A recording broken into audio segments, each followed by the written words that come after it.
Assalamualaikum warahmatullahi wabarakatuh. Perkenalkan, nama saya Desrianti Tane.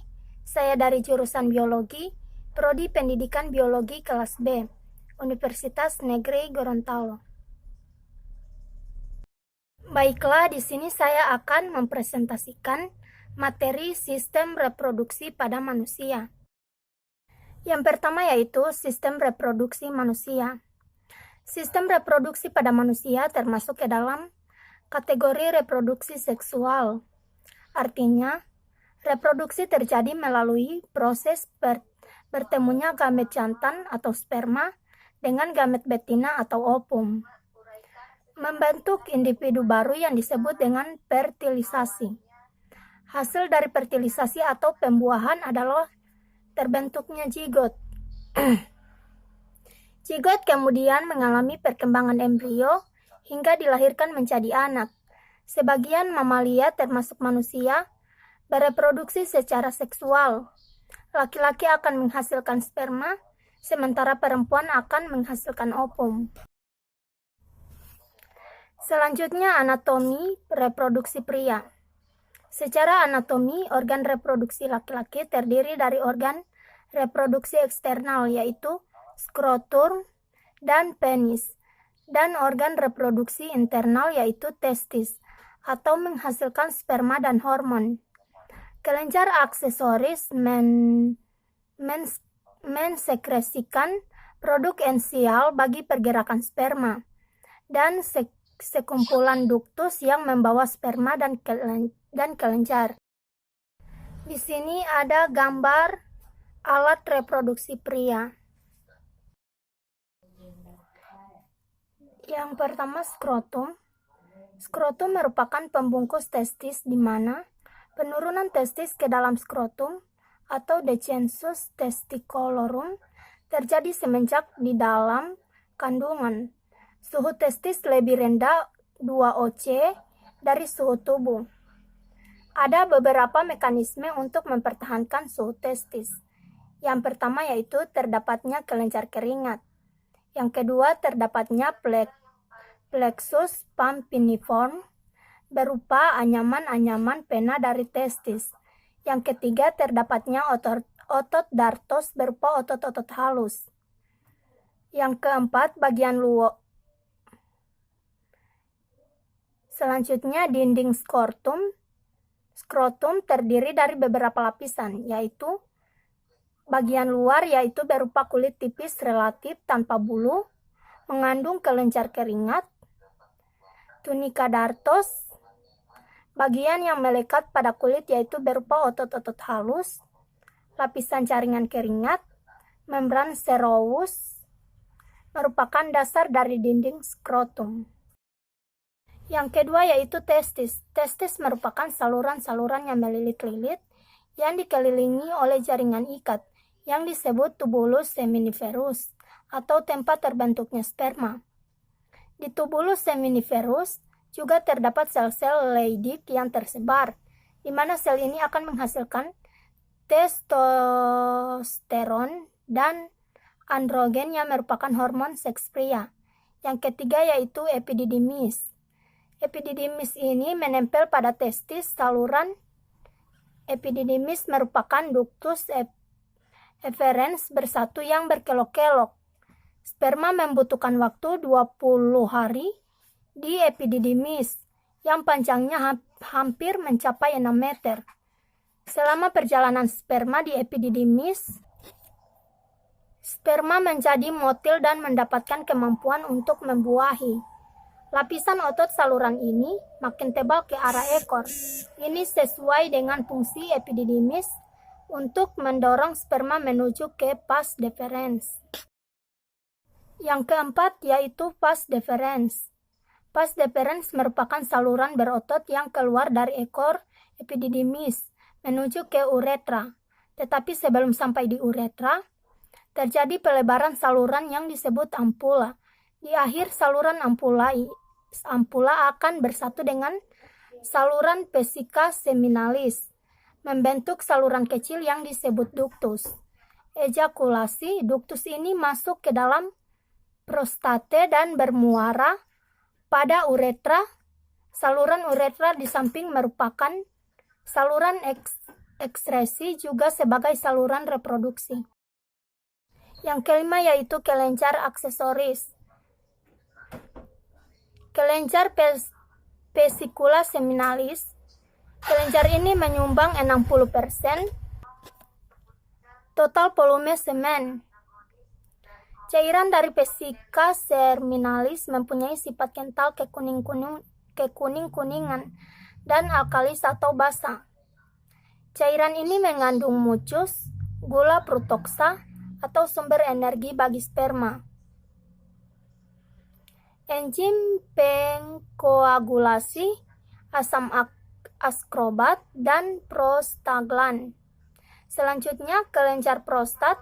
Kelenjar pensekresi semen cukup besar, mensekresikan secara langsung melalui saluran-saluran kecil. Cairan ini mempunyai sifat encer seperti susu dan sedikit asam serta mengandung enzim antikoagulan atau seminin, sitrat atau nutrien bagi sperma.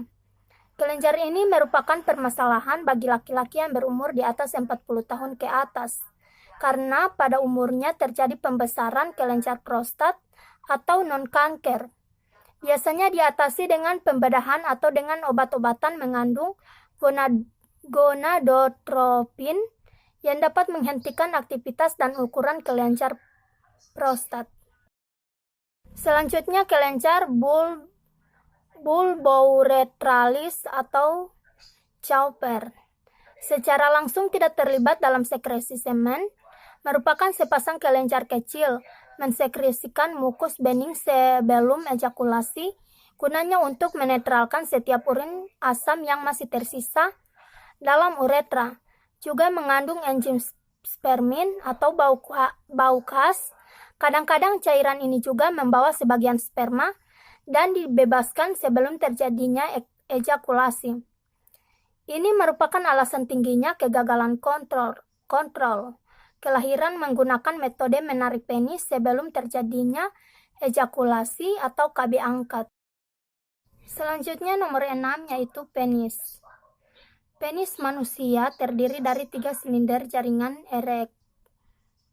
erektil yang mirip spons, terdiri dari ruang-ruang di mana pembatasnya disebut trabekula.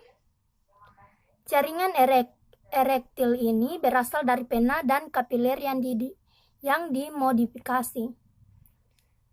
Ketiga jaringan erektil ini adalah 2 buah korpus spermosum dan penis pada bagian dorsal, 1 buah korpus cavernosum dari uretra, korpus spongiosum. Selama kebangkitan gairah seks, maka jaringan ini akan terisi penuh oleh darah, di mana akan terjadi penutupan pena oleh peningkatan tekanan sehingga penis penuh dengan darah yang menyebabkan terjadinya ereksi. Ereksi sangat penting artinya untuk memasukkan penis ke dalam vagina saat terjadi kopulasi. Selanjutnya anatomi reproduksi wanita. Secara anatomi organ reproduksi perempuan terdiri dari 1 organ reproduksi eksternal yaitu klitoris, 2 pasang labia yang mengelilingi klitoris, dan lubang vagina. Yang kedua yaitu organ reproduksi internal yaitu sepasang ovarium ductus dan ruang untuk menghantarkan sperma serta menampung embrio dari embrio dan fetus atau uterus. Sini ada gambar alat reproduksi wanita. Yang pertama yaitu ovarium. Terletak di dalam rongga abdomen menggantung dan bertautan melalui mesenterium ke uterus. Setiap ovarium terbungkus dalam kapsul pelindung yang keras dan mengandung banyak folikel. Tiap folikel mengandung 1 sel telur dan dikelilingi oleh 1 atau lebih sel-sel folikel yang memberikan makanan dan melindungi sel telur yang sedang berkembang. Seorang perempuan memiliki kira-kira 400.000 buah folikel.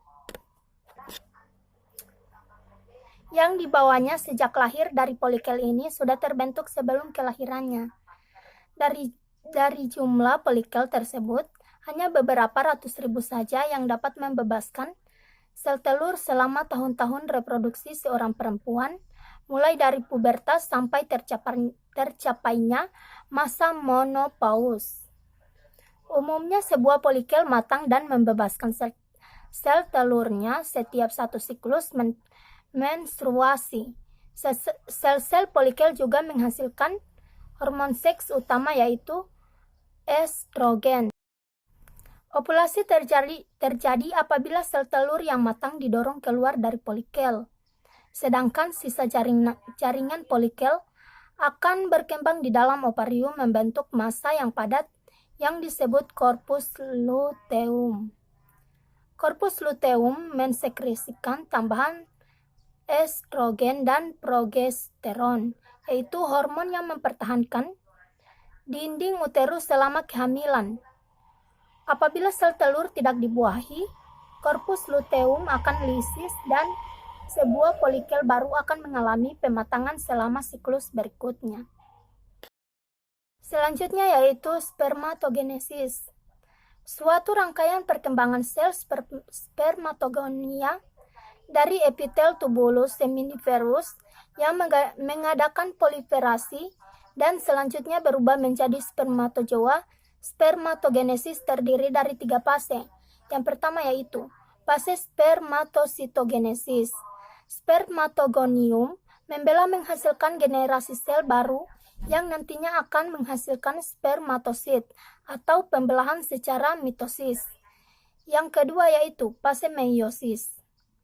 Spermatosit mengalami 2 kali pembelahan secara berurutan dengan mereduksi sampai 1/2 jumlah kromosom dan jumlah DNA per sel dan menghasilkan spermatid.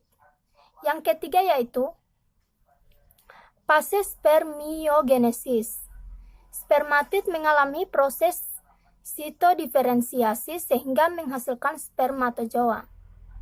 Spermatogenesis berlangsung di dalam tubulus seminiferus secara terus-menerus dan berkesinambungan sepanjang masa reproduksi dan selama fungsi spermatogonia induk tidak terganggu oleh peranan hormon atau PSH, LH,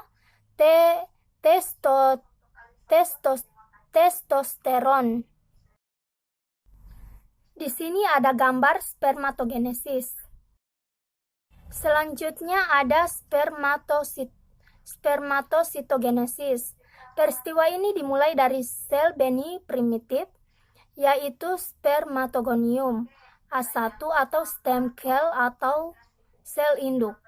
Mengalami mitosis menjadi spermatogonia A2, A3, A4, intermediate dan membela lagi menjadi spermatogonia B, kemudian baru membentuk spermatosit primer. Ciri-ciri dari spermatogonium: dekat lamina basalis, relatif kecil dan mengandung kromosom diploid. Yang kedua yaitu meiosis. Spermatosit primer memasuki tahapan profase dari pembelahan meiosis 1 yang memiliki beberapa tahapan, yaitu preleptoten, leptoten, zigoten, pakiten, diploten, dan diakinesis. Spermatosit primer memiliki 46 atau 44 tambah XY kromosom dan 4N DNA. Tahapan-tahapan dari profase dalam pembelahan meiosis adalah: yang pertama yaitu preleptoten, aktif dalam mensintesis DNA, struktur kromosom tidak jelas. Yang kedua leptoten, kromosom mengalami kondensasi dan terdiri dari 2 kromatid. Yang ketiga yaitu zigoten, terjadi penebalan kromosom dan sinapsis kromosom. Yang keempat yaitu pakiten sinapsis kromosom semakin sempurna dan kromosom semakin menebal serta memendek inti dan sitoplasma tumbuh dan merupakan sel yang terbesar.